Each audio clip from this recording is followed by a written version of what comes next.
Because I think most people, myself included, believe that there's still too much in government we're not doing efficiently enough.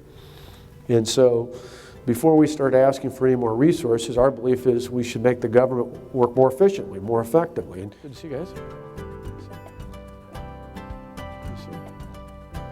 Right there. The program at the college to get new equipment and to get different equipment is kind of archaic. Is there any ideas you have on that we can basically bring into the technical college system so that we can get some used equipment that would be very good, or donated equipment, or cheaper new equipment?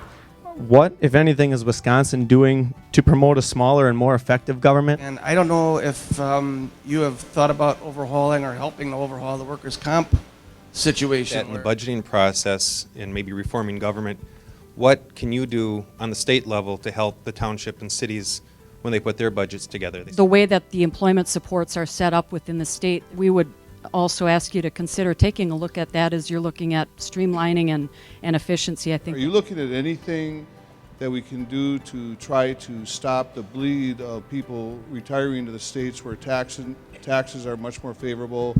Are there any thoughts on considering splitting up these DOT projects into January 1st, there's supposed to be about 6,000 new federal regulations taking effect.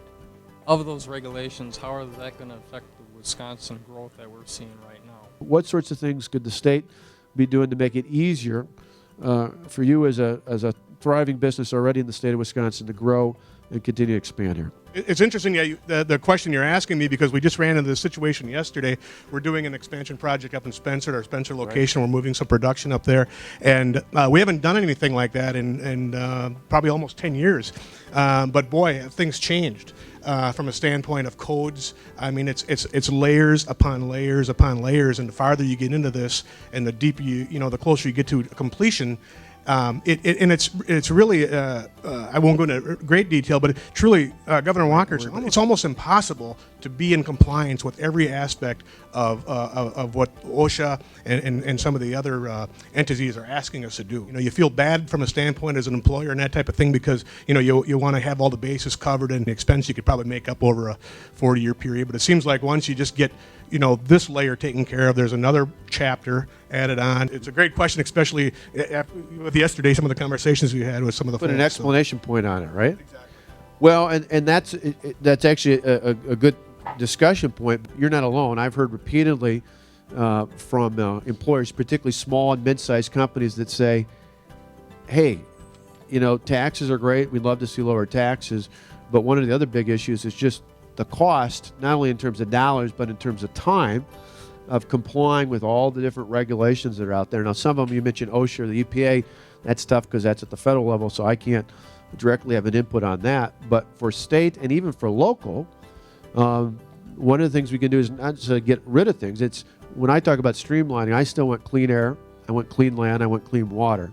So it's not about getting rid of that. It's not, you want someone who lives here, who's got kids here, who wants to someday retire. I want, high standards for public safety and public health. But there's got to be a better customer-friendly way to do that. You do that in the private sector with your customers. We've got to do a better job of that. And even when we talk about growth, one of the things, the new Wisconsin Economic Development Corporation, which actually has got a good Marshville connection, because Reed Hall, who for about a decade was the head of the Marshville Clinic, retired. We just recruited. One of the areas we're looking at is when we help existing companies as well as others come into the state, putting together what we call a Ready, Set, Build program, where we can help streamline all the different code requirements, regulations from both not only the state, but work with our partners at the county and the municipal level to say, here are, if somebody says, I want to grow, here are 5 sites that meet your criteria. They're here, here, and here are the things that have to be done. And in order to have those sites ready to get going and develop so that people can move towards building and putting people to work if that's what they're doing, we've streamlined these things so that we've tried to do them in advance and not wait till we just get somebody really ready to break ground there, but do it in advance so it moves more quickly. So those are the sorts of things, the sorts of changes we're trying to make in the budget. One of the other things we just started on last year, and again, Representative Suter helped us out on this, but for years we had a Small Business Regulatory Advisory Council. Has a nice name to it. But ironically, in the past, it was dominated by government appointees. So it was a small business panel, but it was dominated by government employees.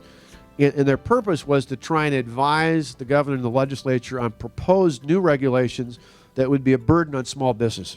We completely got rid of all the government appointees. It is entirely now small business appointees.